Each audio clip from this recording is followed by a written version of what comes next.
Hello guys, எல்லாரும் எப்படி இருக்கீங்க? இன்னைக்கு நம்ம தாறுமாறான ஒரு சைஃபை ஹாரர் மூவி தான் பார்க்க போறோம். இப்போ ரீசெண்டா நெட்ஃபிளிக்ஸ்ல ரிலீஸ் ஆன பிராங்கன்ஸ்டைன். பொதுவா நம்ம யாரோட கதையை பார்க்குறோமோ அவங்க தானே ஹீரோ. இந்த படத்துல ஹீரோ வில்லன் ரெண்டு பேருமே அவங்களோட கதையை சொல்லுவாங்க. அதுல யாரு ஹீரோ யாரு வில்லன் நீங்களே முடிவு பண்ணிக்கோங்க. கதையின் ஆரம்பம் 1857. நிலத்துல இருந்து ரொம்ப தூரமா வடக்கு பக்கமா இருக்கிற ஒரு பனிக்கடல். இவர் தான் பின்னாடி இருக்க பாய்மர கப்பலோட கேப்டன். இவர்கிட்ட ஒரு மாலுமி ஒரு கோரிக்கை வைக்கிறாரு. அது என்னன்னா, நம்ம வேலையாட்கள் எல்லாருமே கூடிய விரைவில் பத்திரமா நம்ம இடத்துக்கு, அதாவது நிலத்துக்கு போகணும்னு உத்தரவாதம் கேட்கறாங்கன்னு சொல்றாரு. அதுக்கு கேப்டன், எல்லாரும் ஒப்பந்தத்துல கையெழுத்து போட்டு தான் நீங்க வந்திருக்கீங்க, அதனால உத்தரவாதம் கேட்கறதுக்கு உங்களுக்கு எந்த உரிமையுமே கிடையாது. நான் என்ன சொல்றேனோ அதை தான் நீங்க கேட்கணும். சீக்கிரமா கப்பல் மேல ஒட்டி இருக்கிற பனிக்கட்டுகள் எல்லாம் உடைங்க, இங்கிருந்து புறப்படுவோம்னு சொல்றாரு. வேலையாட்களும் அதுக்கு அடி பண்ணிடுறாங்க. கேப்டன் கப்பலுக்குள்ள இருக்கிற அவரோட ரூமுக்கு வந்து அவரை கதகதப்பாக்கிக்கிட்டு இருக்கும்போது வெளியே ஒரு பெரிய வெடி சத்தம் கேக்குது. கப்பல் கிட்ட இருந்து சுமாரா ஒரு 2 மைல் தூரத்துல ஒரு பயங்கரமான மிருகத்தோட சத்தமும் பெரிய வெடி சத்தமும் கேக்குது. அதனால கேப்டனோட சேர்ந்து ஒரு 10 பேர் சத்தம் கேட்ட இடத்துக்கு போறாங்க. போனவங்க ஒரு இடத்துல ரத்தம் சிந்தி கிடக்கிறத பாக்குறாங்க. அங்க பனி நாய்கள் இருக்கு, ஆனா ஒரு நாய்க்கு கூட எந்த காயமும் இல்ல. அப்போ இது யாரோட ரத்தம்னு அவங்க தேடிட்டு இருக்கிற சமயத்துல கொஞ்ச தூரத்திலேயே ஒருத்தரை பாக்குறாங்க. பார்க்கவே ரொம்ப பரிதாபமா காயப்பட்ட நிலைமையில இருக்காரு. அவரோட கால் உடஞ்சிருக்கிறத பார்த்துட்டு அவரோட கால் துணியை நகர்த்தி பார்த்தா அவருக்கு இருக்கிறது செயற்கை கால். அதை இவங்க எல்லாரும் ஆச்சரியமா பாக்குறாங்க. அந்த சமயத்துல ஒரு மிருகத்தோட சத்தம் இவங்களை நெருங்கி வரதை சுதாரிச்சவங்க அவசரமா அடிபட்டவரை தூக்கிட்டு கப்பலுக்கு போறாங்க. பயங்கரமான சத்தம் கொண்ட அந்த மிருகம் கிட்ட நெருங்கி வர்றதை உணர்ந்த அவங்க துப்பாக்கியை லோட் பண்ணி சுடுறதுக்கு ரெடியா இருக்காங்க. பாக்குறதுக்கு அப்படியே மனித உருவத்துல இருக்கிற அந்த மிருகம் கம்பளி துணி போர்த்தி கம்பீரமான குரலோட நெருங்கி வந்ததும் அதை சுடுறாங்க. முதல்ல ஒரு 3 பேர் அதை சுட்டு அதுக்கு ஒண்ணுமே ஆகாததால அடுத்த பேட்ச் கன் லோட் பண்ணி திரும்பவும் சுடுறாங்க. அப்பவும் அதுக்கு ஒண்ணுமே ஆகல. சோ பிளான் பி தான் பேக்கப். எல்லாரும் கப்பல்ல ஏறுங்கன்னு கேப்டன் சொல்றாரு. ஆனா அந்த மிருகத்தோட வேகத்துக்கு இவங்க ஈடு கொடுக்க முடியல. அது கையில கிடைக்கிறவங்களெல்லாம் எடுத்து தூக்கி எறிஞ்சு சாகடிக்குது. கேப்டன் அடிப்பட்டவர்கிட்ட போய் அது என்ன மிருகம், அதுக்கு என்ன வேணும்னு கேக்குறாரு. அப்படி கேட்டுட்டு இருக்கும் போது அந்த மிருகம் கப்பல் மேல ஏறி வருது. வந்து எனக்கு அவன் தான் வேணும்ட்டு அடிப்பட்டவரை காட்டுது. அப்போ அந்த மிருகத்தை சில வேலையாட்கள் தாக்குறதால கப்பலுக்குள்ள ஒரு கலவரமே நடக்குது. கலவரத்துல ஜெயிச்சது என்னமோ மிருகம் தான். தன்னை நெருங்கி வந்தவங்க எல்லாம் அடிச்சு போட்டுட்டு அடிப்பட்டவர் கிட்ட வந்து விக்டர் அப்படின்னு சொல்லி கூப்பிட்டுறான். அதுக்குள்ள கேப்டன் என்ன பண்றாருன்னா, அவர்கிட்ட இருந்த பெரிய கன் எடுத்துட்டு வந்து அந்த மிருகத்தை 2 முறை சுட் பண்றாரு. அதனால மிருகத்துக்கு ஓரளவுக்கு பெரிய காயமே ஏற்படுது. 3வது முறை சுடும் போதும் மிருகம் அந்த கப்பலுக்குள்ளேயே இருந்த அந்த பெரிய கன்னுக்கு என்ன மரியாதை. அந்த மிருகம் கப்பல்ல இருந்து கீழே விழுது. கீழே விழுந்த மிருகம் இறந்துடுச்சுன்னு கப்பல்ல இருந்தவங்க எல்லாம் சந்தோஷப்படுற சமயத்துல பழைய வேகத்தோடயே அந்த மிருகம் எழுந்து கப்பலுக்குள்ள ஏற முயற்சி பண்ணுது. அப்போ எல்லாருமா சேர்ந்து தொங்க விட்டு இருந்த ஏனையை எடுத்துடுறாங்க. அந்த மிருகம் அடுத்து என்ன பண்ணுச்சு தெரியுமா? விக்டர் இல்லாம நான் போக மாட்டேன்ட்டு கப்பலையே தலைகீழ கவுழ்த்த பாக்குறான். கிட்டத்தட்ட கப்பல் சாஞ்சிடுச்சு. ஐயோ இப்ப என்ன பண்றதுன்னு கப்பல்ல இருந்தவங்க எல்லாம் பயப்படுறாங்க. அந்த பெரிய கன்ல இருக்கிறது என்னமோ ஒரே ஒரு குண்டு தான். அதை வச்சு இந்த மிருகத்தை கொல்லவும் முடியாது. அதனால புத்திசாலித்தனமா கேப்டன் ஒரு விஷயத்த பண்றாரு. மிருகத்தோட காலுக்கு பக்கத்துல இருக்கிற பனியை சுடுறாரு. அடுத்து நடந்தது என்ன தெரியுமா? பனி விரிசல் விழுந்து உடைய ஆரம்பிக்குது. மிருகமும் தண்ணிக்குள்ள போயிடுது. அதுக்கப்புறம் கப்பலை ஸ்டார்ட் பண்ணி நகர ஆரம்பிக்கிறாங்க. அடுத்ததா காயமடைஞ்ச விக்டருக்கு வைத்தியம் பாக்குறாங்க. அப்போ விக்டர் கேப்டன் கிட்ட அந்த மிருகம் உங்களை எத்தனை பேரை கொண்டுச்சுன்னு கேக்குறாரு. 6 பேரை கொண்டு இருக்கு, இன்னும் சில பேர் காயம் அடைஞ்சிருக்காங்க, நாங்க அதை கொன்னுட்டோம், அது கடலுக்குள்ள போயிடுச்சுன்னு கேப்டன் சொல்றாரு. அதுக்கு வாய்ப்பே இல்ல, அதுக்கு இறப்பே கிடையாது, அது என்ன கண்டிப்பா திரும்ப தேடி வரும்னு விக்டர் சொல்ல, அடுத்து அந்த மிருகம் என்ன தேடி வரும்போது ஒரே ஒரு விஷயத்த மட்டும் பண்ணுங்க, என்ன அந்த மிருகத்துக்கிட்ட தூக்கி போட்டுருங்க அப்படின்னு சொல்றாரு. அதுக்கு கேப்டன் இருந்துட்டு அந்த மாதிரி ஒரு ஜீவராசியை நான் பார்த்ததே இல்ல, அது என்ன ஏதுன்னு உனக்கு ஏதாவது தெரியுமான்னு கேட்கும்போது அதை உருவாக்குனதே நான் தானே விக்டர் சொல்றாரு. நான் சொன்னேன் இல்லையா, இந்த கதையில ஹீரோ வில்லன் 2 பேருமே அவங்களோட கதையை சொல்லுவாங்கன்னு. அதுல விக்டர் அவரோட கதையை முதல்ல சொல்றாரு. விக்டரோட அப்பா ஒரு பெரிய புகழ்பெற்ற சர்ஜன், அறுவை சிகிச்சை பண்ற டாக்டர். இந்த பையன் தான் சின்ன வயசு விக்டர். அம்மா புள்ள இவன். விக்டரோட அப்பா அவனோட அம்மாவை கல்யாணம் பண்ணதுக்கு முக்கியமான காரணம் அவங்க அம்மா வசதியான குடும்பம், கை நிறைய வரதட்சணை அள்ளி கொடுக்குறாங்க. இதுக்காக தான் விக்டரோட அப்பா ஒரு புகழ விரும்புற ஆள், ரொம்பவே திறமையானவரும் கூட. இவரோட சொந்த குடும்பத்தையே எப்பயாச்சும் தான் பார்க்க வருவாரு. அவ்வளோ பிஸி மனுஷன். விக்டரோட பேரண்ட்ஸ் அடிக்கடி சண்டை போட்டுக்குவாங்க, சொத்துக்காகவும் பணத்துக்காகவும் விக்டருக்காகவும் தான். விக்டர் எப்பவுமே அம்மாவோட பக்கம் தான். அதனாலேயே என்னவோ விக்டரோட அப்பா இவங்க 2 பேருமே வெறுத்தாரு. இருந்தாலும் விக்டர் தன்னோட ஒரே பையன் இல்லையா, நமக்கு தெரிஞ்ச மொத்த வித்தையும் அவனுக்கும் தெரியணும்னு உடற்கூறு ஆய்வியல் எல்லாமே அவனுக்கும் சொல்லி கொடுக்குறாரு. தினமும் அவர் சொல்லி கொடுத்த ஏதாவது ஒரு சின்ன விஷயத்த மறந்தாலும் விக்டருக்கு தண்டனை உண்டு. என்ன தண்டனை? பெரம்படி. அவர் விக்டரை கையிலலாம் அடிக்க மாட்டாரு. ஏன்னா ஒரு சர்ஜனோட கைகள் ஆக்கத்துக்கான கருவிகள்னு அவர் சொல்லுவாரு. முகம் ஒரு மாய பிம்பம்னு சொல்லி அதுல போடு அடிய, இதுதான் அவரோட போக்கு. இவரோட இந்த மாதிரி ஒரு கண்டிப்பான கையாளுதலால விக்டரும் கொஞ்சம் கரடு முரடாவே வளர்றான். விக்டரோட அப்பாவுக்கு அப்படியே ஆப்போசிட் அவங்க அம்மா. அன்போட மறு உருவமா விக்டர் அவங்க அம்மாவை பாக்குறான். அவங்க மாசமா இருக்காங்க. ஒரு நாள் அவங்களுக்கு பிரசவ வலி வருது. அப்போ பக்கத்துல பக்கத்துல இருந்த விக்டர் அவசரமா அவங்க அப்பாவை கூப்பிடுறான். அவங்களுக்கு நடந்த சிகிச்சையில குழந்தைய மட்டும்தான் காப்பாற்ற முடிஞ்சது. தன்னோட அம்மாவை தன்னோட உயிரோட இன்னொரு அங்கமா நினைச்சிட்டு இருந்த விக்டர் சின்ன வயசுலயே அவங்களை இழந்ததுக்கு அப்புறம் அவனோட கரடு முரடான குணம் அதிகரிக்குது. அவனோட உலகமே வெறுமையாகவும் அவனை சுத்தி ஒரு இருள் படர்ந்ததாகவும் அவன் உணர்றான். அந்த சமயத்துல விக்டரோட அப்பா வில்லியம் கிட்ட ரொம்பவே நெருக்கமாகவும் அந்யோன்யமாகவும் இருக்காரு. யாரா வில்லியம்னு கேக்குறீங்களா? விக்டரோட சகோதரன். குழந்தை பிறந்துச்சு இல்லையா, அவனும் விக்டரோடயே சேர்ந்து வளர்றான். வில்லியம தென்றலா பார்த்த அப்பா விக்டரை சூறக்காத்தா வெறுத்தாரு. விக்டருக்கு அவங்க அம்மா இறந்ததுல ஒரு சந்தேகம் எப்பவுமே மனசுல ஓடிட்டே இருந்திருக்கும். தன்னோட அப்பா தான் ஒரு புகழ்பெற்ற சர்ஜனாச்சு, அவராலேயே தன்னோட அம்மாவை காப்பாற்ற முடியல அப்படிங்கிற ஒரு வருத்தம் தான். வருத்தத்தோட ஒரு சந்தேகம் என்னன்னா, ஒருவேளை தன்னோட அம்மாவோட இறப்பு அவரோட திட்டத்துல ஒன்னா இருக்கலான்ட்டு தான். ஏன்னா சொத்துக்காக இவர் பண்ற மனுஷன் தான் அப்படின்னு ஒரு முடிவுக்கு வரான். மனசுல வச்சிட்டு இருக்க முடியாம அவங்க அப்பா கிட்ட அப்படியே போய் கேட்டுறான், அம்மாவை நீங்க தானே சாக விட்டீங்கன்னு. அதுக்கு அவங்க அப்பா சொல்றாரு, உங்க அம்மாவை காப்பாத்த நான் எவ்வளவு முயற்சி பண்ணேன், அது உனக்கே தெரியும். மரணத்தை ஜெயிக்கிறதுக்கு யாராலையும் முடியாதுன்ட்டு. ஒரு வழியா தன்னோட அம்மாவை அவர் கொல்லன்ட்டு முடிவுக்கு வந்தாலும் உங்களால முடியாதது நான் செஞ்சு காட்டுவேன், மரணத்தை ஜெயிச்சு காட்டுறேன்ட்டு சவால் விடுறான் விக்டர். அதே ராத்திரி விக்டருக்கு கனவுல ஒரு காட்சி தெரியுது. சிவப்பு நேரத்துல இருக்க இருண்ட தேவதை. கனவுல பார்த்த இருண்ட தேவதையோட சிலை கூட அந்த வீட்டுல இருக்கு. அந்த சிலையை வழிபட ஆரம்பிக்கிறான். மரணத்தை இவனால வெல்ல முடியுங்கிற நம்பிக்கைய மனசுல திடமா வைக்கிறான். கேப்டன் கிட்ட இந்த கதையெல்லாம் விக்டர் சொல்லிட்டு இருக்கிற சமயத்துல அந்த மிருகம் கடலுக்குள்ள இருந்து பனிக்கட்டியை உடைச்சிட்டு மேல வரான். கப்பலுக்குள்ள இருக்க விக்டரை நோக்கி போறான். விக்டரோட கதை இங்க கண்டினியூ ஆகுது. விக்டரும் வில்லியமும் வளர வளர வியாபாரத்துல வந்த நட்டம், அம்மாவோட தோட்டத்துல நடந்த தீ விபத்து, இந்த மாதிரியான சம்பவங்கள்னால எஸ்டேட்டை தவிர மத்த எல்லா சொத்துக்களையும் அப்பா முதற்கொண்டு இழந்துட்டு 2 பசங்களும் ஒத்தையில நிக்கிறாங்க. விக்டரோட அடுத்த டிரான்ஸ்பர்மேஷன், வளர்ந்த மனுஷன் ஆயிட்டான். அவனோட அப்பாவை விட ஒரு சிறந்த சர்ஜன். எந்த அளவுக்கு சிறந்திருக்கானா, இறந்த ஒரு உடலுக்கு அதுவும் பாதிதான் இருக்கு, அதுக்கு உயிர் சக்தி மூலியமா உயிரை கொண்டு வரான். இந்த மாதிரி புதிய சிறந்த சாதனையெல்லாம் அப்ரூவ் பண்றதுக்குன்னு ஒரு கமிட்டி இருக்குவாங்க. அவங்களுக்கு எக்ஸ்பிளைன் பண்ண போய் காட்டுத்தனமா இயற்கைக்கு மாறான ஒரு விஷயத்தை உருவாக்கிட்டேன்ட்டு கெட்ட பேர் தான் வாங்கிட்டு வரான். ஆனா அந்த கூட்டத்துல இருந்த ஒருத்தர், இவர் பேர் ஹென்றி, விக்டரோட திறமைய பார்த்து ஆச்சரியப்படுறாரு. அதனால விக்டரோட தம்பி வில்லியம் இருக்காருல்ல, அவனோட அனுமதி வாங்கி வந்திருக்காரு. அதனால விக்டர் இவரை வீட்டுக்கு கூட்டிட்டு போறான். வில்லியம் இவருக்கு எப்படி தெரியும்னு கேட்டீங்கன்னா, எலிசபெத்னு ஒரு பொண்ணு, அந்த பொண்ணோட அங்கிள் தான் ஹென்றி. அந்த பொண்ணு தான் வில்லியம்க்கு கட்டி கொடுக்க போறாரு. ஹென்றி வசதியான ஆளும் கூட. இந்த விஷயத்தையெல்லாம் ஹென்றி விக்டர் கிட்ட சொல்றாரு. விக்டரோட தம்பி வில்லியம் பைனான்ஸ்ல ஒரு நல்ல பொசிஷன்ல வந்துட்டு இருக்கிறதுனால பொண்ணு கொடுக்க ஒத்துக்கிட்டதா சொல்றாரு. சரி, இவருக்கு விக்டர் கிட்ட இருந்து என்ன வேணும் பின்னாடி பார்ப்போம். விக்டர் சபையில சடலத்துக்கு உயிர் வர வச்சு காட்டினார் இல்லையா, ஆனா அது ரொம்ப நேரம் நீடிக்கல. விக்டர் உடனே உயிர் சக்தியை எடுத்து விட்டுட்டாரு. ஏன்னா ரொம்ப நேரம் அது தாக்கு பிடிக்காது. இதை கண்டுபிடிச்ச ஹென்றி, நீங்க ரொம்ப நேரம் தாக்கு பிடிக்கிற மாதிரி உயிர் சக்தியை கண்டுபிடிக்கிறதுக்கு நான் உங்களுக்கு உதவுறேன்னு சொல்றாரு. இல்ல தேவையில்லை அப்படின்னு விக்டர் சொல்லியும், இன்னும் 3 நாள்ல உங்க தம்பியும் எலிசபெத்தையும் நான் மீட் பண்ண போறேன், நீங்களும் தான். அப்போ நான் உங்களை பிரமிக்க வைக்கிற மாதிரி ஒரு விஷயம் சொல்ல போறேன் அப்படின்னு சொல்லிட்டு போறாரு. அதே மாதிரி விக்டரும் ஹென்றி இடத்துக்கு போறார். அந்த ஹென்ரியும் ஒரு சர்ஜன் தான் அப்படிங்கிற விஷயத்தை இவர் தெரிஞ்சுக்கிறார். ஆனா அவர் விக்டர் அளவுக்கு திறமையானவர் இல்லன்ட்டு அவருக்கே தெரியும். விக்டருக்கே தெரியாத லிம்பத்திக் நியூரோ சிஸ்டம் பத்தி எல்லாம் அவர் சொல்றார். மரணமில்லா பெருவாழ்வுங்கிற ஆராய்ச்சியை அடுத்த கட்டத்துக்கு கொண்டு போக உங்களுக்கு என்னெல்லாம் வேணுமோ அதெல்லாம் நான் தயார் பண்ணி தரேன். அதுக்கு எவ்வளவு செலவானாலும் சரி, என்னென்ன எக்யூப்மெண்ட் வேணும், என்ன உதவி வேணும், எல்லாமே கேளுங்க, நான் பண்ணித்தரேன் அப்படின்னு ஹென்றி சொல்ல, அதை பத்தி நான் யோசிச்சு பாக்குறேன்ட்டு சொல்லிட்டு விக்டர் வந்துடுறான். ரொம்ப வருஷங்களுக்கு அப்புறம் அண்ணனும் தம்பியும் பாத்துக்கிறாங்க, விக்டர் அப்புறம் வில்லியம். அப்போ வில்லியம் அவன் கல்யாணம் பண்ணிக்க போற பொண்ணு எலிசபெத்தை காட்டுறான் விக்டருக்கு. எலிசபெத் ரொம்ப இன்ட்ரெஸ்டிங்கான ஒரு பொண்ணு. எல்லாரும் சாப்பிட்டுட்டு இருக்கும்போது தீவிரமான ஒரு விவாதம் போகுது. வில்லியம்க்கும் பீட்டருக்கும் நடுவுல தான் அந்த விவாதம். இறந்தவங்களை உயிர்ப்பிக்கிறது இயற்கைக்கு அப்பாற்பட்டதும் அது முடியாத காரியம்னு வில்லியம் சொல்ல, நான் அதை பண்ணி காட்டுவேன்ட்டு விக்டர் விவாதிக்க, அதுல விக்டரோட பேச்சை கேட்டு எலிசபெத்துக்கு சிரிப்பு வருது. இப்ப எதுக்கு சிரிக்கிறீங்கன்னு கேட்க, அதுக்கு எலிசபெத் சொல்றா, உங்களோட சிந்தனைகள் எல்லாம் இருக்கட்டும், சிந்தனைகளுக்கு மதிப்பு இல்ல, புரட்சிக்கு மதிப்பு இல்லன்னு நான் நினைக்கிறேன்ட்டு அவ சொல்றா. அது எப்படி மதிப்பு இல்லாம போகும்ட்டு விக்டர் கேட்ட கேள்விக்கு எலிசபெத் சொன்ன பதில் என்னையே ஒரு நிமிஷம் சிந்திக்க வச்சிருச்சு. ஒரு உதாரணத்துக்கு போர் எடுத்துக்கும் அப்படின்னு எலிசபெத் ஆரம்பிக்கிற சமயத்துல, ரைட் ஆளை விடுங்க, நீங்க பேசிட்டு இருங்கன்னு சொல்லிட்டு ஹென்ரியும் வில்லியமும் அங்கிருந்து கிளம்புறாங்க. எலிசபெத் கண்டினியூ பண்றா, சிந்தனைகள், போர்ல வீரர்கள் நாட்டுப்பற்று, புரட்சி, பாதுகாப்பு மாதிரியான சிந்தனைகளால போருக்கு போறாங்க. ஆனா எதுக்கு சாகுறோன்னு தெரியாமையே சாகுறாங்க. ஆனா அந்த போருக்கு காரணமா இருந்த பெரிய தலைவர்கள் அவங்க ஃபேமிலியோட ஜாலியா தான் இருக்காங்க. அதனால சிந்தனைகளுக்கு ஒன்றும் மதிப்பில்லைன்ட்டு நான் நினைக்கிறேன்ட்டு அவ சொல்றா. இவளோட இந்த யூனிக்கான குணத்தால விக்டர் ஈர்ப்படைகிறான்.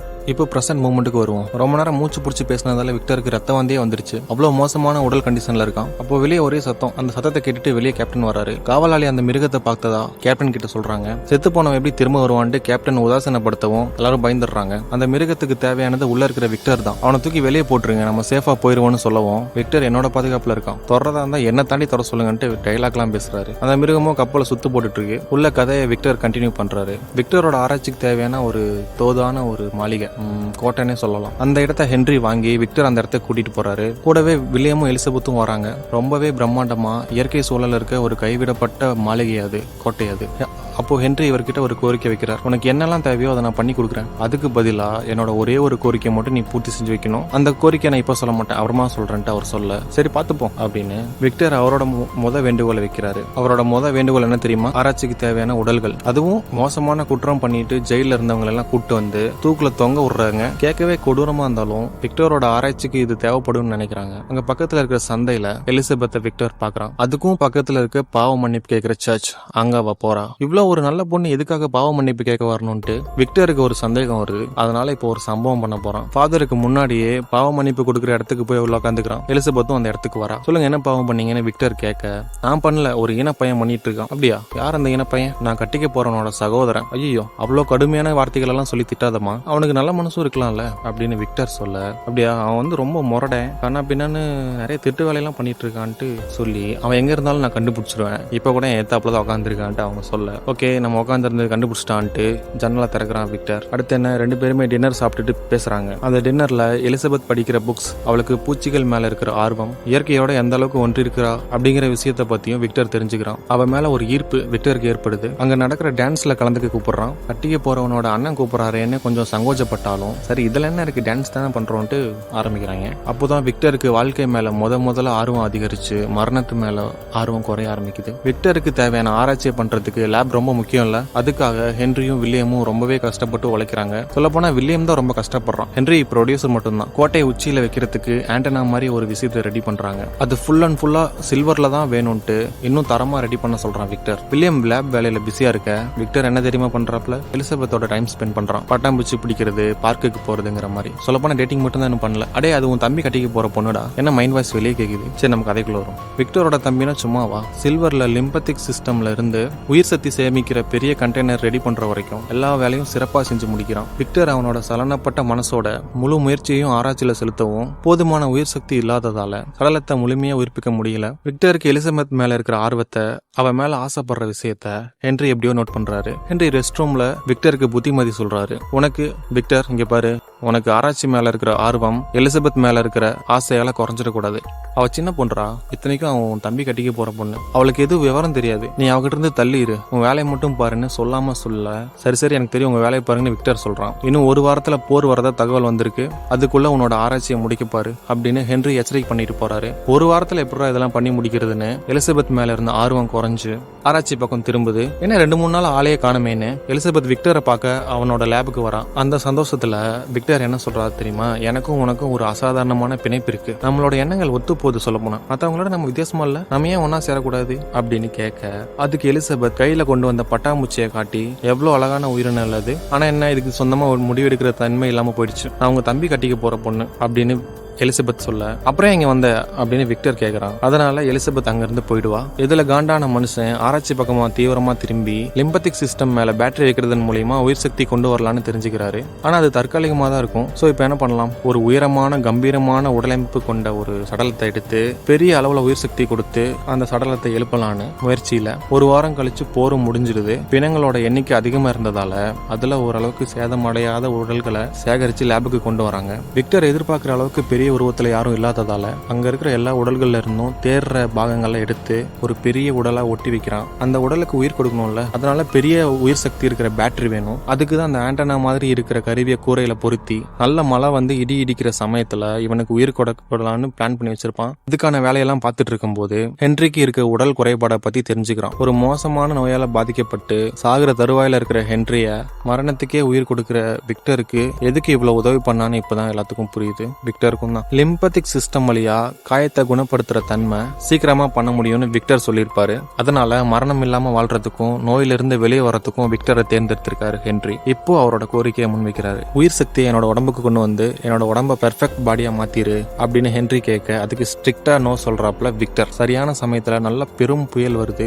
கூடவே இடியோட கூடிய மழையும். ஹென்றி எவ்வளவோ சொல்லியும் அவரோட கோரிக்கையை மறுத்த விக்டர் இந்த பெரும் இடியை பயன்படுத்திக்க நினைக்கிறான். அதனால கூரை மேல அந்த ஆண்டனா மாதிரியான கருவியை எடுத்துட்டு டாப் ஃப்ளோர் போறான். விக்டர் பின்னாடியே ஹென்ரியும் போய் எப்படியாவது எனக்கு அந்த உயிர் சக்தியை கொடுன்னு கேட்க அதெல்லாம் முடியாதுன்னு இவங்க 2 பேரும் வாக்குவாதம் பண்ணிட்டு இருக்கும் போது வாக்குவாதம் முத்தி நீ அந்த உயிர் சக்தியை எனக்கு கொடுக்கலன்னா ஆண்டனாவை கீழே போட்டுருவேன்னு ஹென்றி மிரட்ட அப்படியெல்லாம் பண்ணிடாதீங்கன்னு சொல்லிட்டு ஹென்றி கையில இருக்கிற ஆண்டனாவை விக்டர் புடுங்க வந்தான். அப்போ 2 பேரும் புரண்டு அதுல ஹென்றி பெரிய குழியில விழுந்துடுறாரு ஆண்டனாவோடவே. அதுல ஹென்றி மோசமா இறந்துடுறாரு. ஆண்டனாவும் ஒரு சைடா ஒடுங்கிடுச்சு. இறந்து போன ஹென்ரிய அப்படியே அங்க விட்டுட்டு ஆண்டனாவை எடுத்துட்டு போய் கோட்டை உச்சியில செட் பண்ணி வச்சுட்டு அந்த பெரிய உருவத்துக்கு உயிர் கொடுக்க முயற்சி பண்றான். அந்த சமயத்துல ஒரு பெரிய இடி ஆண்டனா மேல பட்டு அந்த சக்தி உயிர் சக்தியா மாறி உடலுக்குள்ள போயிடுது. அதனால அவசர அவசரமா அந்த உடலை சோதரிச்சு பார்த்த விக்டருக்கு ஏமாற்றம். அந்த உடலுக்கு உயிர் வரல. அந்த விரக்தியில அன்னைக்கு ராத்திரி விக்டர் தூங்குறதுக்கு முன்னாடி அவனோட இஷ்ட தெய்வம் இருள் தேவதைய நீ சொன்னது பொய், மரணம் இல்லாம ஒரு ஜீவராசியை உருவாக்க முடியும்னு நீ சொன்னது எல்லாமே பொய் அப்படின்னு சொல்லிட்டு விரக்தியிலே தூங்கிடுறாரு. அன்னைக்கு ராத்திரியே விக்டரோட கனவுல இருள் தேவதை அவன் எந்திரிக்கிறான். அப்போ அவன் முன்னாடி அந்த பெரிய உருவம் இருக்கிறத பார்த்து தகச்சு போயிடுறான். உருவத்தால பார்க்க பயமா இருந்தாலும் மனசால அவன் ஒரு குழந்தை அப்படின்னு நமக்கு புரிஞ்சாலும் விக்டருக்கு அவன் ஒரு முட்டாள் மாதிரி தெரியறான். ஏன்னா அந்த உயிரினத்துக்கு விக்டர் சொல்லி கொடுத்ததுல ஒன்னே ஒண்ணு மட்டும்தான் ஞாபகம் இருக்கு. அது விக்டர் அவனோட உருவாக்குனவரோட பேரு. அந்த உயிரினத்தை சரியா ட்ரீட் பண்ணாம கட்டி போட்டு பாதாள அறையில வைக்கிறான். விக்டர் அப்படி ஒரு படைப்பு சாத்தியமானு நினைச்சே ரொம்பவே ஆச்சரியப்படுறான். அவனோட அந்த கண்டுபிடிப்பு அர்த்தமே இல்லைன்னு உணர்ந்தவன் அவனுக்கு ஒவ்வொன்னா சொல்லி கொடுக்குற முயற்சியில விக்டர் நினைக்கிற அளவுக்கு அந்த உயிரினத்தால வேகமா கத்துக்க முடியாததால அவனை அதட்டி விக்டர்னாலே பயப்படுற அளவுக்கு அந்த உயிரினம் போயிடுது. ஒரு தாழ்வு மனப்பான்மை ஏற்படுது அதுக்கு. அப்படிதான் ஒரு டைம் அந்த உயிரினத்துக்கு சவரம் பண்ணிட்டு இருக்கும் போது சவர கத்தியை பிடுங்கி அந்த உயிரினம் தெரியாதனமா கையில அறுத்துக்குது ஒரு குழந்தை மாதிரி. அதுல உண்டான காயம் உடனே குணமாகறத பார்த்துட்டு அந்த உயிரினத்தோட படைப்பாளி விக்டருக்கு ஆச்சரியம். கொஞ்ச நாள் முன்னாடி ஊருக்கு போயிருந்த எலிசபெத் அப்புறம் வில்லியம் 2 பேருமே அங்கிள் ஹென்ரியை பார்க்கலான்ட்டு திரும்பி வராங்க கோட்டைக்கு. அந்த சமயத்துல விக்டர் உயிரினத்துக்கிட்ட என் பேரை தவிர உனக்கு எதுவுமே தெரியாதா அப்படின்னு ஃப்ரஸ்ட்ரேட் ஆகி கத்திட்டு இருக்கான். கோட்டைக்குள்ள நுழையிற எலிசபெத் அப்புறம் வில்லியம் 2 பேரையும் விக்டர் ஒரு பயத்தோடவே உள்ள கூட்டிட்டு போறான். அங்கிள் இறந்த விஷயம் இவங்களுக்கு தெரியக்கூடாதுன்னு நினைக்கிறான். எலிசபெத் வந்த உடனே கேட்கிற முத கேள்வியும் என்னோட அங்கிள் எங்கன்னு தான். அதுக்கு விக்டர் அவர் எங்கேயோ வெளியே போயிருக்காரு, கொஞ்ச நாள்ல திரும்பி வந்துருவேன்னு சொல்லியிருக்காரு அப்படின்னு சொல்லி சமாளிச்சு இவங்களை உள்ள கூட்டிட்டு போறான். எலிசபெத் அவங்க கூட போகல. பாதாள அறையில சத்தம் கேட்கறதால அங்க போய் பாக்குறா. அவளோட வாழ்க்கையிலேயே அந்த மாதிரி ஒரு வித்தியாசமான உயிரினத்தை பாத்துறாத அவ அங்கங்க தையல் போட்டு இருக்கிற அவனோட உடம்ப பார்த்துட்டு இருக்கும்போது அதுல ஒரு காயம். இதை உனக்கு யார் தந்தான்னு அவ கேட்க அவங்கிட்ட இருந்து எந்த பதிலும் வராததால விக்டர் கிட்டேயே போய் கேட்கலாம் பதட்டத்தோட உச்சிலே போய் கேட்கறா. அப்போ தன்னோட அந்த அசாதாரணமான படைப்பை அவங்க 2 பேருக்குமே விக்டர் காட்டுறான். பார்க்க கொஞ்சம் கோணல் மாணலா இருந்தாலும் இவனோட காயங்கள் எல்லாமே உடனடியே ஆறிடுது. ஆனா உடல்ல இருக்கிற வலிமை மனசுல இல்ல. முட்டாள் தான் இவன், விக்டர்ங்கிற பேரை தவிர வேற எதுவுமே தெரியாது அப்படின்னு சொல்றான். அப்படியெல்லாம் இல்லையே, வருத்தம் பயம்ங்கிற மாதிரியான உணர்வு அந்த உயிரினத்துக்கு இருக்கிறத நான் தெரிஞ்சுக்கிட்டேன் அப்படின்னு எலிசபெத் சொல்லி ஏன் அவனை கட்டி போட்டு வச்சிருக்கேன்னு கேட்கறா. அதெல்லாம் ஒண்ணும் இல்லை, அவன் இப்படி இருந்தாதான் எனக்கும் சேஃப் அவனுக்கும் சேஃப்ன்ட்டு விக்டர் சொல்றான். அன்னைக்கு ராத்திரியே வில்லியமோட ஆர்வம் விக்டர் கிட்ட கேள்வியா வெளிப்படுது. அந்த உயிரினத்தோட ஆன்மா உடம்புல எங்க இருக்குன்னு உனக்கு தெரியுமா, அப்படியா இப்படியா எப்படி உருவாக்குன அப்படின்னு கேள்வியா கேட்டு தள்ளிட்டு இருக்கான். ஆனா விக்டர் இந்த ஜீவராசியை ஒரு பொருளா தான் பாக்குறான். தீப்பந்தத்தை எடுத்துட்டு அன்னைக்கு ராத்திரி தீப்பந்தத்தை எடுத்துட்டு எலிசபெத் அந்த உயிரினத்தை பார்க்க போறான். காஞ்ச இலைய தண்ணியில விட்டு ஒரு குழந்தையோட மனப்பான்மையில அவன் விளையாண்டிட்டு இருக்கான். எலிசபெத்க்கு இனம் புரியாத ஒரு அன்பு அந்த உயிரினத்து மேல ஏற்படுது. என்னோட பேர் எலிசபெத், எங்க சொல்லு பாப்போன்ட்டு பல டைம் கேட்டும் அவன் சொல்லல. அவனோட கொஞ்ச நேரம் இருந்துட்டு எலிசபெத் அங்கிருந்து வெளியே வரா. அப்போ தனிமையில அந்த உயிரினம் விக்டருங்கிற பேரை தவிர இன்னொரு பேர் எலிசபெத்ங்கிற பேரை சொல்லுது அவனுக்குள்ளேயே. எலிசபெத் வெளியே வர வரைக்கும் வெயிட் பண்ணிட்டு இருந்த விக்டர் நீ இனிமே அவனை சந்திக்க கூடாது, அவன் ஒரு அற்புதமான படைப்பா இருந்தாலும் அவனுக்கு போதுமான அளவு அறிவு இல்லை, படைக்கும் போது ஏதோ ஒரு சின்ன மிஸ்டேக் பண்ணிட்டேன் போலன்னு அவகிட்ட சொல்ல. அப்படியெல்லாம் இல்லை, அவனுக்கு வலிக்குது, தனிமையை உணர்றான். வலி அறிவோட வெளிப்பாடுன்னு சொல்றான். ஓ, அவனோட வலியை பத்தி கவலைப்படுற நீ என்னோட வலியை பத்தி கவலைப்படல, நீ என்ன வேணான்னு சொல்லும் போது எனக்கு எப்படி வலிச்சது தெரியுமா அப்படின்னு விக்டர் சொல்ல எலிசபெத்துக்கு சிரிப்பு வந்துருது. இதயமே இல்லாத ஒருத்தர் இதயத்தை பத்தி பேசுறார், கேட்கவே சுவாரஸ்யமா இருக்கு அப்படின்னு நீ ஒரு முரடன்னு சொல்லாம சொல்லிட்டு போறா. எலிசபெத் பேசின பேச்சுக்கு அவன் மேல இருந்த கோவத்தை எல்லாம் அவன் படைச்ச உயிரினத்து மேல காட்டுறான். என்னடா வலிங்கிறது புத்திசாலித்தனத்தோட வெளிப்பாடாமே, என் பேரை தவிர உனக்கு எதாவது தெரியுமா அப்படின்னு கம்பி எடுத்து அடிச்சு துன்புறுத்தவும் இந்த உயிரினத்துக்கு கோபம் வந்துடுது. கையில இருந்த கம்பியை பிடிச்சி வளைச்சு தூக்கி போட்டு விக்டர்னு கோவத்துல கத்துறான், கர்ஜிக்கிறான் சொல்ல போனா. அதனால அங்கிருந்து விக்டர் வந்துடுறான். வந்தவன் வில்லியம் கிட்ட மோசமான ஒரு பொய் சொல்றான். எலிசபெத்தோட அங்கிள் ஹென்றி இருக்கார் இல்லையா, அவரோட சடலத்தை காட்டி அந்த மிருகம் இவரை கொன்னுடுச்சு அப்படின்னு ஒரு அபாண்டமான பொய் சொல்றான். அதனால இந்த உயிரினத்தை தீர்த்து கட்டுறதான முயற்சியில முதல் வேலையா வில்லியம்மை கன்வின்ஸ் பண்ணி எலிசபெத்தை கூட்டிட்டு போயிடு, கொஞ்ச நாள் இங்கிருந்து விலகிருங்க அப்படின்னு சொல்றான். விக்டர் அவங்கள வழி அனுப்பி விட்டுட்டு பார்த்த ஒரு மோசமான வேலை என்ன தெரியுமா, அந்த உயிரினத்தை கோட்டையோட சேர்த்து கொளுத்துறது தான். அதுக்கான எரிபொருள் எல்லாம் கண்ணா பின்னான்னு மொத்தமா கோட்டையில நிரப்பி அவனோட படைப்பு கிட்ட அதிகமாவே கொட்டி வைக்கிறான். அப்போ அந்த உயிரினம் என்ன தெரியுமா சொல்லுது, விக்டருங்கிற வார்த்தையை தவிர இன்னொரு புது வார்த்தை எலிசபெத். இதுல இன்னும் காண்டான விக்டர் கோட்டையை கொளுத்தி விட்டுட்டு வெளியே ஓடிடுறான். வெளியே போனவன் அந்த உயிரினத்தோட கதறல் சத்தம் கேட்டு என்னதான் இருந்தாலும் தன்னோட படைப்பு இல்லையா, உடனே மனசு மாறி காப்பாத்த நினைச்சவன் கதவை திறக்கவும் ஒரு பெரிய வெடிப்பு தீச்சுவாலை மேல வந்து தாக்குனதால பறந்துட்டு வந்து கற்கள் மேல பட்டு அவனோட வலது கால் செதஞ்சு உடம்புல பலமான அடி. உயிரினத்தோட கதறல் சத்தம் நின்று விக்டரோட கதறல் சத்தம் ஆரம்பிக்குது. அந்த சமயம்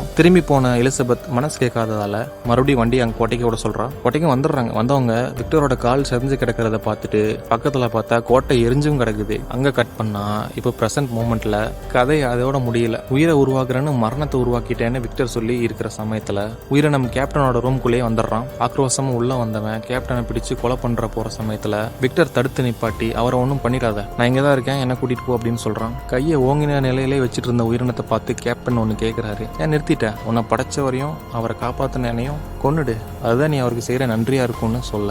ஓ அப்படியா, விக்டர் அவரோட கதையெல்லாம் சொல்லிட்டாரு போல. அவர் அவரோட கதையை சொல்லிட்டாரு, அப்ப நான் என்னோட கதையை சொல்றேன்னு உயிரினம் அவனோட கதையை சொல்றான். உயிரினத்தின் கதை. அவனுக்கு எதுவும் பேர் வைக்கல, உயிரினம்னு கூப்பிட்டு இருக்காங்க, நம்மளும் அப்படியே கூப்பிடுவோம், எதுக்கு வம்பு. உயிரினத்தோட கதை எங்க ஆரம்பிக்குதுன்னா, எவ்வளவோ கதறி பார்த்தும் அவனை காப்பாற்ற வராததால நம்ம தான் காப்பாத்திக்கணும்னு கோட்டையில இருந்து தப்பிச்சு வெளியே வந்தவன் கோட்டைக்கு பக்கத்துல இருக்கிற ஏரியில விழுந்து மூழ்கி தரையில முழிக்கிறான். பக்கத்துல இருந்த காட்டுக்கு அடுத்தபடியா போறான். அங்க இறந்து கிடக்கிற பிணங்கள்ல ஒரு பிணத்துல இருக்க துணியை எடுத்து போட்டுட்டு அந்த பக்கம் முலாவி வரும்போது ஒரு மான் கூட்டத்தை பாக்குறான். அதுல ஒரு மான் இலைகளை சாப்பிட்டுட்டு இருக்கிறத பார்த்துட்டு இவனும் இலைகளை சாப்பிடுறான். அதுக்கும் சாப்பிட கொடுக்குறான். அந்த சமயம் 2 வேட்டையாட்கள் வந்து அந்த மான தலையிலே சுடுறாங்க. இந்த உயிரினத்தையும் நெஞ்சில சுடுறாங்க. அங்கிருந்து தப்பிச்சு ஓடி வந்தவன் ஒரு வீட்டுக்குள்ள நுழையிறான். அது அந்த வீட்டை ஒட்டி இருக்கிற இன்னொரு பாலடைஞ்ச ஒரு செப்பரேட் ரூம். அது யாரோட வீடு தெரியுமா, இவனை சுட்டாங்களே 2 வேட்டைக்காரங்க, அவங்களோட வீடு தான். அவங்க திரும்பி வீட்டுக்கு வராங்க. அந்த 2 வேட்டைக்காரங்களோட அவங்களோட மனைவிகள், ஒரு பெண் குழந்தை, அப்புறம் ஒரு வயசான தாத்தா அந்த வீட்டுல வாழ்ந்து வந்துட்டு இருக்காங்க. காட்டுல ஒரு வித்தியாசமான உயிரினத்தை சுட்டோம், ஆனா அது செத்த மாதிரியே தெரியல,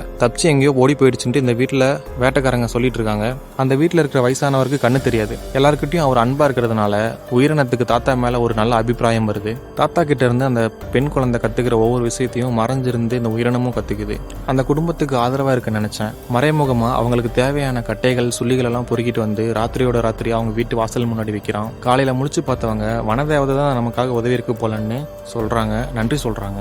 அந்த நன்றியை தனக்கே சொன்ன மாதிரி உயிரினம் ஏத்துக்கிறான். அவங்களும் பதிலுக்கு துணிமணிகள் சாப்பாடுகள்னு வெளியே வைக்கிறாங்க, வனதேவதைக்கு கொடுக்கணும்னு. ஆட்டு மந்தைகளுக்காக பட்டி ரெடி பண்றதுல இருந்து பெரிய பெரிய உதவிகள் வரைக்கும் இவன் செய்ய ஆரம்பிக்கிறான் அந்த குடும்பத்துக்காக.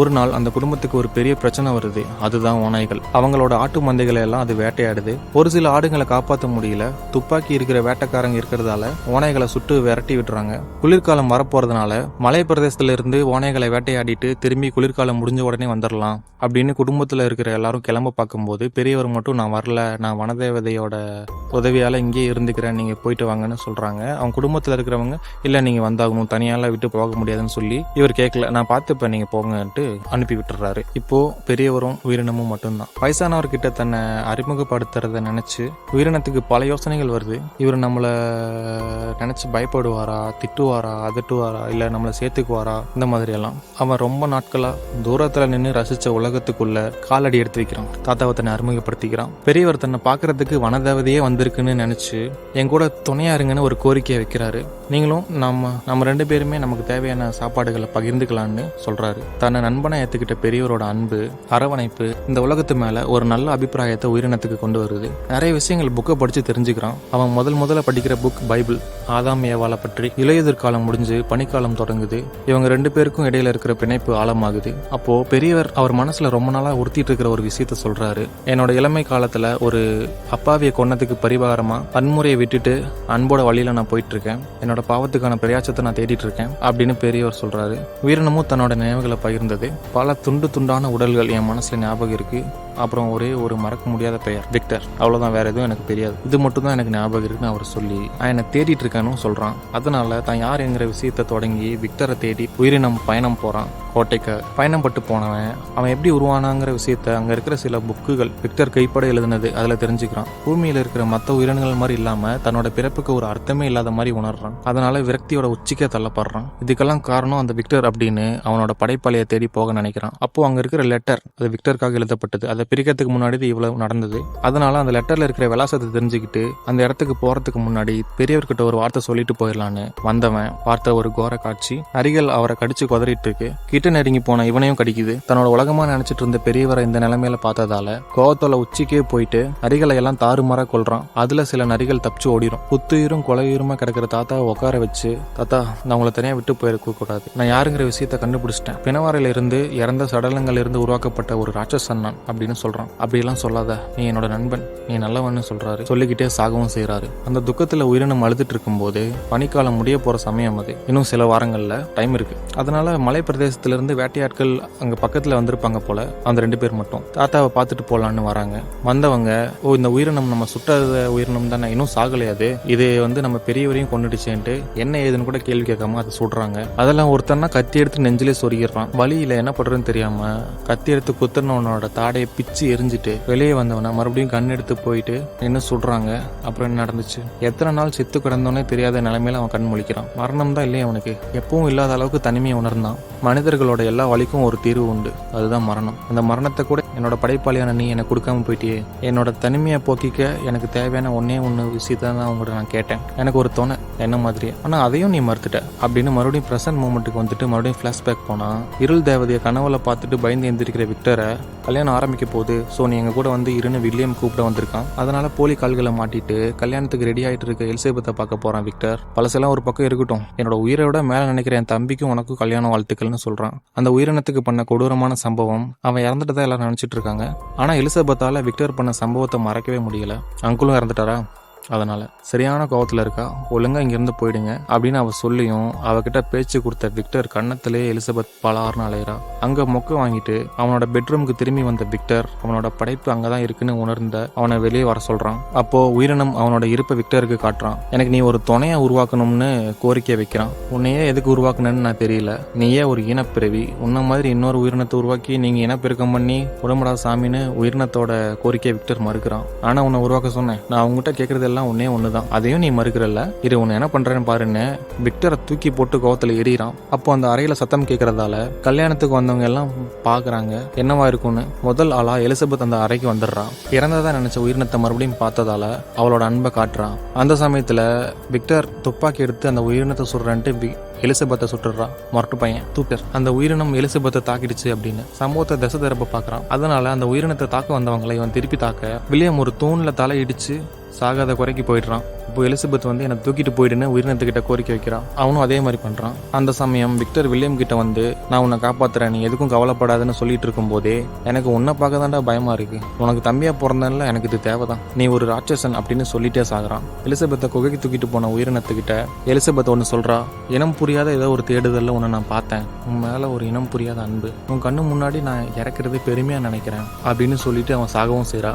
தம்பியை பறி கொடுத்த சோகத்திலையும் அடக்க முடியாத கோபத்திலையும் விக்டர் அந்த உயிரினத்தை கொல்லலான்னு முடிவு பண்ணி பணியில இருக்கிற எலிசபெத்தோட ரத்தச்சோடுகளை ஃபாலோ பண்ணி குகைக்கு வரான். உள்ள இறந்து கிடக்கிற எலிசபெத்தை பாக்குறான். அப்போ பின்னாடி வந்த உயிரினம், அவ போயிட்டா, அவ போன இடத்துக்கு என்னையும் அனுப்பி வைக்க முடியுமாடா உன்னால, என்ன மாதிரி ஒரு ராட்சசனை உருவாக்கணும் இல்ல, ராட்சசனா என்னன்னு உனக்கு நான் காட்டுறேன்னு அவன் மூக்க உடைக்கிறான், அடிக்கிறான். வலி தாங்க முடியாம என்னை கொல்றா, இப்பவே கொல்றான்னு விக்டர் சொல்ல, உடனே கொன்னுட்டா நீ செத்துருவ ராசா, சாக மட்டும் கூடாது, சாகாம வலி அனுபவிக்கிற கொடுமை என்னன்னு நீ தெரிஞ்சுக்கணும் அப்படின்னு குகையில இருந்து வெளியே வந்துடுறான். விக்டர் அவனை விடுற மாதிரி தெரியல. காடுகளை தாண்டி மலையை தாண்டி அவனை கொன்னே தீரணும்னு நாட்கள் வாரங்கள் மாதங்களாக தான் உருவாக்கின உயிரினத்தை தானே கொன்னு தீர்த்து கட்டணும்னு கங்கணம் கட்டிட்டு அலையிறான். அப்போ ஒரு வேலையாட்கள் தங்குற விடுதியில முடிஞ்ச வரைக்கும் நிறைய வெடிமருந்து எல்லாம் சேகரிச்சு அன்னைக்கு பொழுது சாயும் போது அவனோட பயணத்துக்கு உதவியா இருக்க பனிநாய்கள் பக்கத்துல உட்காந்து இருக்கான் டென்ட் போட்டு. அங்க கொஞ்ச தூரத்திலே உயிரினத்தை பாக்குறான். அதனால கேம்ப்குள்ள போய் துப்பாக்கியை தயார் நிலையில வச்சிருக்கும் போது உயிரினம் கேம்ப்குள்ள வர ட்ரை பண்றான். அப்போ அவனோட கையிலே சொல்றான். அவன் சாக மாட்டான்னு தெரிஞ்சும் இவன் அடங்க மாட்டான் போலே அப்படின்னு அவன் காலை பிடிச்சு தரன்னு இழுத்துட்டு போறான். நான் சொன்னா நீ கேட்க மாட்டேன், உன்னை காயப்படுத்தினாதான் நீ கேட்ப போல அப்படின்னு கத்தி எடுத்து அங்கங்கே கிழிச்சு விடுறான். அப்போ விக்டரோட பாக்கெட்டில் இருந்த ஒரு பெரிய வெடிகுண்டை பார்க்குறான். ஸ்டிக்கர் ஒட்டாத லட்சுமி வெடி மாதிரி இருக்கு. ஓ, இது என்னை கொன்னுடுன்னு நீ நினைக்கிறியா?